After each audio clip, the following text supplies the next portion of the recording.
Our third and final speaker in this portion of the program is Dr. Edwin Birnbaum. He brings in the spiritual and cultural dimensions of parks in a way that we haven't yet talked about directly. He's a mountaineer and a comparative religion scholar, author of the award-winning book Sacred Mountains of the World and also of The Way to Shambhala. He's currently senior fellow at the Mountain Institute and co-chair of the IUCN Specialist Group on Cultural and Spiritual Values of Protected Areas. At the Mountain Institute, he initiated and directed projects to develop interpretive materials based on the cultural and spiritual significance of mountain environments. And at IUCN, he's currently working on a project to integrate the cultural and spiritual significance of nature into the management of protected areas. His talk is called Spiritual and Cultural Significance of Nature, Inspiring Connections Between People and Parks. Ed.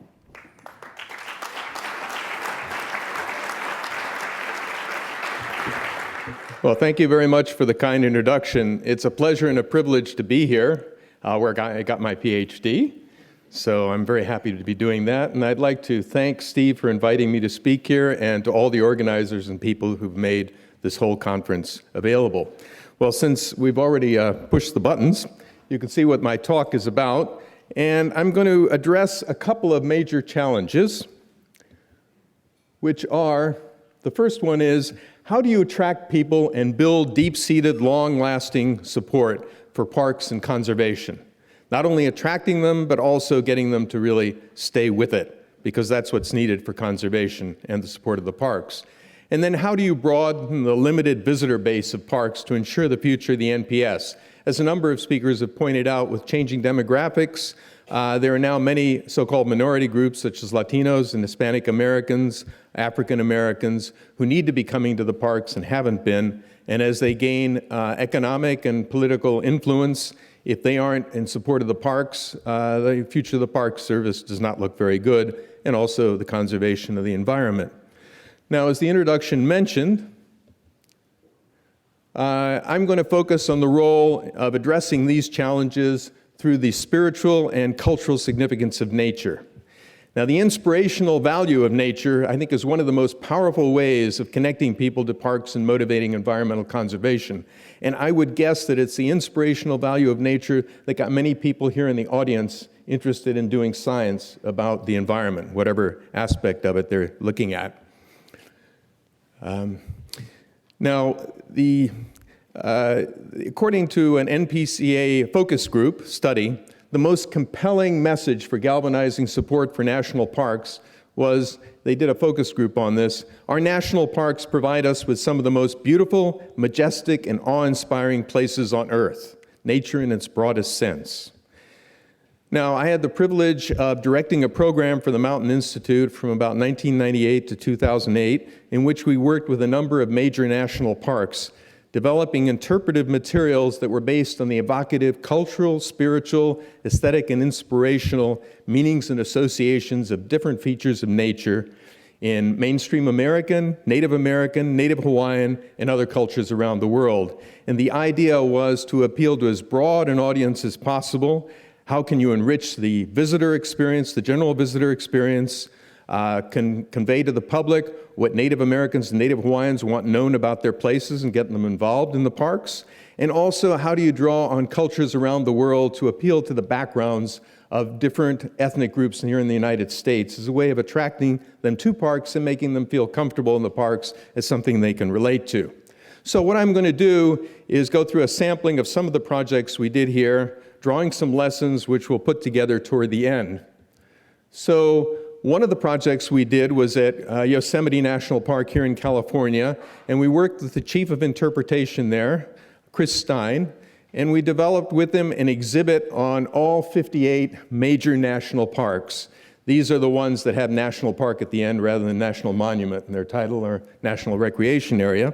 And the theme of it was organized around the theme of the inspirational value of wilderness and nature. And what we had was panoramic photographs by Stan Jorstad, each one with a plaque with a description of the park, when it was founded, and an inspirational quote. Ranging from Yosemite, the natural quote, of course, would be John Muir. But we chose a quote from Muir that's not so well known, that really appealed to us. I invite you to join me in a month's workshop with nature in the high temples of the Great Sierra Crown beyond our holy Yosemite. This is a letter to Emerson, inviting him to come. It will cost you nothing save the time, and very little of that for you will be mostly in eternity. So it's that timeless feeling which is very important. Now, at another park where we work, Great Smoky Mountains, we chose a quote from a Cherokee elder and storyteller there, which has a really strong environmental message. The Great Smoky Mountains are a sanctuary for the Cherokee people. We have always believed the mountains and streams provide all that we need for survival. We hold these mountains sacred, believing that the Cherokees were chosen to take care of the mountains as the mountains were to take care of the mountains as the mountains take care of us. That reciprocal arrangement between people and nature. And I should point out that the Mountain Institute, which I'm now a senior fellow with, works on conserving mountain environments and benefiting mountain people so that the two go together, which is very important, I think, for national parks as well. Now, another park where we did a lot of work was Hawaii Volcanoes National Park. This is a rainbow over Haleakala, over Kilauea Crater, over the actual abode of Pele, the fire goddess of the volcano. And she's expressed in the fiery energy of the lava that comes out of the volcano, which you can see here. And when we arrived at the park, there was a Kapuna committee of Native Hawaiian elders that was advising the park on cultural matters. And in the visitor center was a painting of Pele done by an Anglo back in the 1920s. They wanted to replace it with a really traditional painting of Pele. So we had some money from the Ford Foundation and we helped them. And basically, originally it was going to be just for Native Hawaiian artists, but being a national park, it had to be open to everyone. So we crafted this great call that said, in consultation with your kapuna, your elder, come up with something. And there was a news bulletin that we put out, and the two major newspapers in Honolulu, the two biggest papers in Hawaii, did front page articles on it. Now, Pele is very big in Hawaii, and the next thing the park knew, all the art stores on the Big Island of Hawaii were sold out of supplies. They were expecting a few submissions, and they got inundated with a tsunami of art, over 160. They were working 12-hour days processing these paintings, and a lot of the park people said it was the most meaningful thing they'd ever done in their career. So, this is great not only for the public, but also for the parks. Now, this is the painting, and the Kapuna Committee, the Committee of Elders, chose the winning painting, and this is the one they chose. And you'll see here, this is the one that was replaced. And if we zero in, you'll see that Pele in the Anglo painting almost looks like a blonde from California, as a matter of fact, a surfer. Now, what the Kapuna Committee liked about this painting was the serene, compassionate expression on Pele's face on the left, because for the Native Hawaiians, since she provides new ground, new lava becomes earth, she's compassionate and giving, whereas most foreigners think of a volcano goddess as wrathful. She also holds in her hands various implements that relate to Hawaiian mythology and traditional beliefs. Now, with the other paintings, 60 of them became part of an exhibit called The Visions of Pele, which were put up throughout the park, in the Jagger Geology Museum, in Volcano House where people stay, and in the visitor center all over. And artists were able to show their work and sell them to pieces to people who were interested. And what this did was it got the whole community really excited and involved and excited about what they were doing with Hawaii Volcanoes National Park. Now, another approach that we took was with Santa Monica Mountains National Recreation Area here in Southern California. We went down there and they were about to put up a wayside sign about the mountain there, Boney Mountain, which is the major mountain in Santa Monica. It was going to be about the geology of the mountain, but when we came along, they decided to make it about the spirit of the mountain. And we said to them, well, to begin with, and we worked with interpreters so that they would design it and we would just advise them on it. We said to them, what you want to do is get a contemporary Chumash Indian and preferably get a picture of that person and a quote from them, because too much of national park signage about Native Americans and Native Hawaiians will go, the Indians used to do this. And in Hawaii Volcanoes, the Native Hawaiians have scrawled graffiti on some of these signs saying, we're still here. So it's very important to make it contemporary for the people who are here. And so this is what Chief John Charlie Cook wrote, and they quoted him. Boney Mountain is a sacred spiritual area, a shaman's retreat, and a place for vision quests. It is a place for meditation. From up there, you can see everything. Now, we weren't encouraging people to go off on vision quests because what the park came up with was some very sensitive writing for the general public coming in. What we were saying is, here is the way the Chumash Indians see it.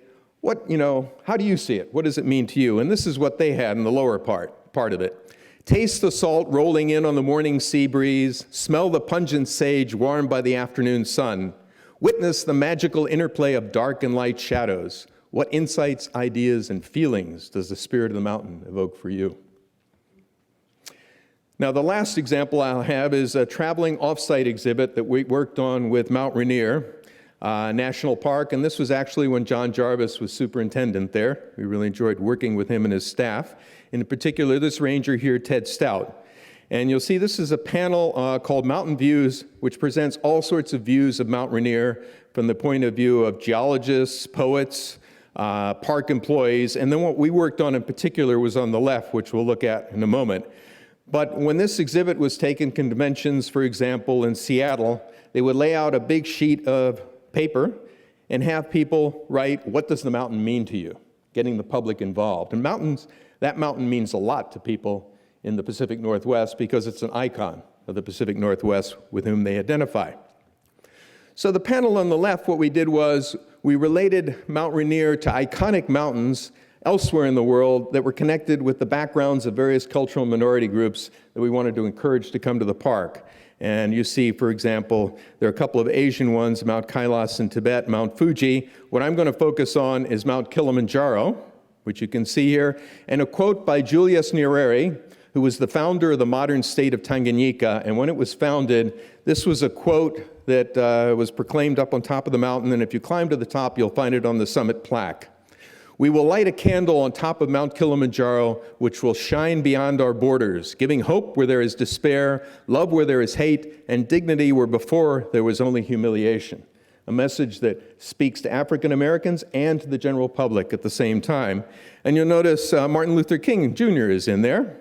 And the reason is I Have a Dream speech is full of mountain references. He talks about mountains all over the United States, many of them in national parks, as symbols of freedom. And this is what they also represent, freedom and independence in the American consciousness. Now, we're focusing on mountains because we're the Mountain Institute, but this kind of thing can work with all sorts of other features of the environment. So what I'd like to do is draw together some of the lessons that we've learned, getting principles or guidelines for developing the spiritual and cultural interpretation of nature in parks. The first one is focus on inspiring and enriching visitors' experience rather than simply conveying information. We've been talking about how the facts are not enough. They're important, but they're not enough.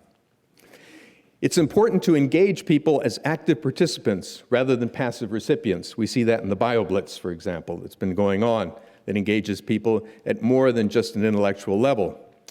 Make the interpretation as personal as possible. It's important that the voices be, the human voices be heard in the interpretation, even those of scientists. The stories of scientists are very important, I think, in conveying the message that they're trying to deliver about science. Promote mutual respect and appreciation for different points of view. Don't privilege one over another.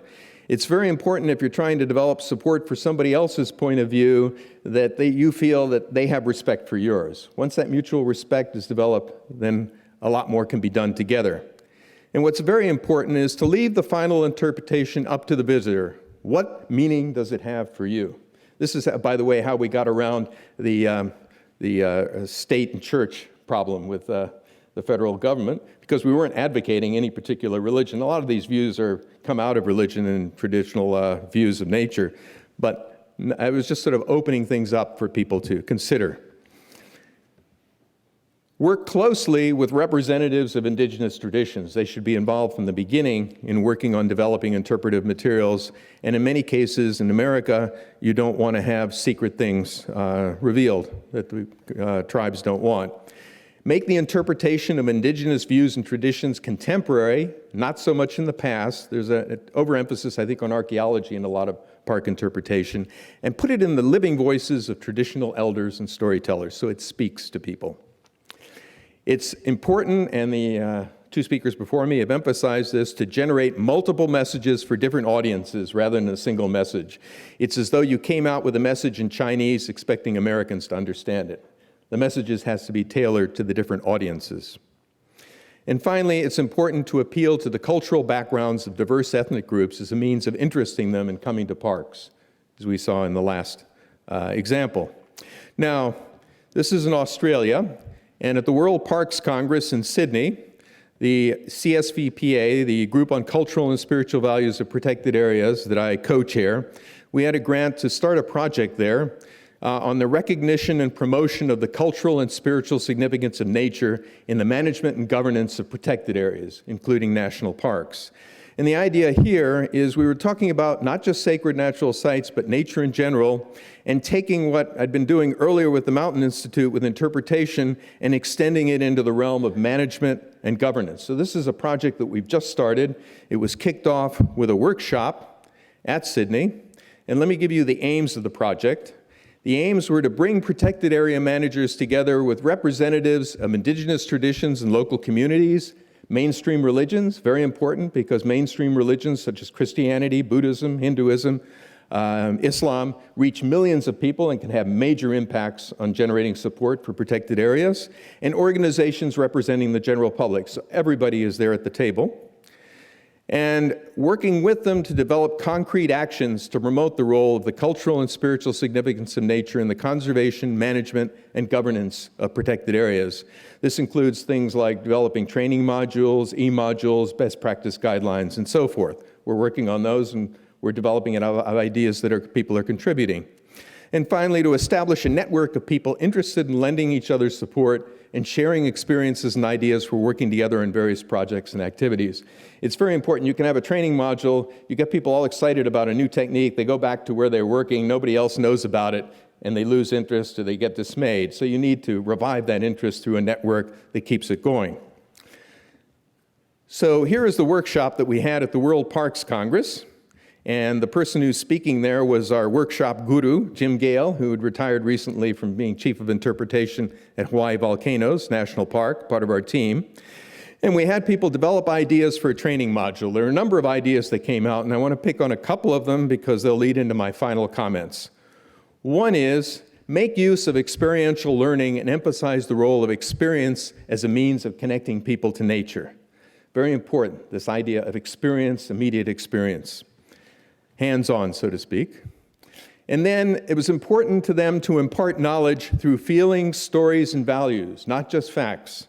And that brings me to my final comment, which is kind of a thought piece, which is basically, I think we have two kinds of complementary knowledge that are needed for interpretation and also for managing and governing national parks and protected areas. And they're reflected in two versions of the verb to know in Spanish, for those of you who know Spanish. There's saber and conocer. In French, it's savoir and connaître. And I can say in Spanish, yo sé que él es norteamericano, pero no lo conozco, which means I know that he's North American, but I don't know him personally. Two different kinds of knowledge. The first kind of knowledge you might call objective knowledge. It's reflected in saber, and that's to know about something. It's descriptive. This is scientific knowledge. It's very useful, as we've seen throughout this conference, but the problem with scientific knowledge is it's not complete, because since it's subjective, you have a separation between the subject and the object, and we tend to push what we're studying away from us rather than connect with it, and we need to connect with it. So that brings in the second kind of knowledge I'm going to call subjective knowledge. This is the conocer, sort of knowing intimately. This is to know personally or immediately.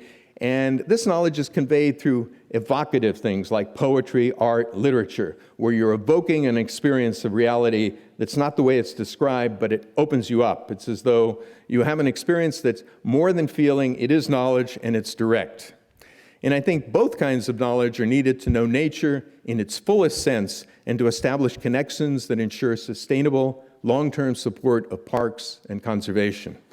So thanks very much, and for those, we encourage people to join us in this new project. If you want to know more about the CSVPA and the project on promoting the cultural and spiritual significance of nature and protected area management, we have a very easy website to go to, www.csvpa.org. Thank you.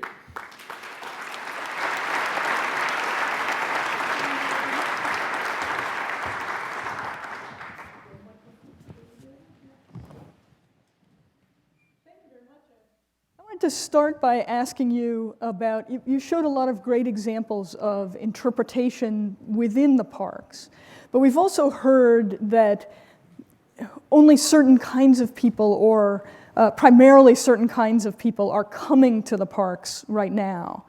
Do the spiritual and cultural values that you're talking about, do those need to be part of marketing the parks to get people in there? And how can that be done better? Well, yes, definitely. Not only marketing, radio programs, television programs. I mean, Ken Burns' film, actually, a lot of Ken Burns' series had to do with the evocative cultural and spiritual meanings. And, you know, in a way, this is not a new idea. That's what John Muir, as I said, he originally was inspired to set aside places with the National Park Service, like Yosemite, as places people could go to for physical and spiritual renewal. So there's media, there's also word of mouth. I think, for example, I mentioned bringing in mainstream religions. One of the things we discussed, but that we didn't do, would be to get, church leaders are very important, especially in the African American community, so have church groups come and bring their kids and families to the parks. So there are a lot of different ways to approach this. And it's not a step that we did. Well, I did do a piece, actually, where I wrote on the cultural and spiritual significance of national parks that the State Department used in an e-journal as the lead piece on a whole article or issue on national parks. So that was going outside of the national parks. But there are all sorts of ways to do it. We have a question from the audience, which I want to add to a little bit. Again, you've been in your presentation. You talked largely about interpretation. Mm-hmm. How else do you see the spiritual and cultural values being incorporated into management?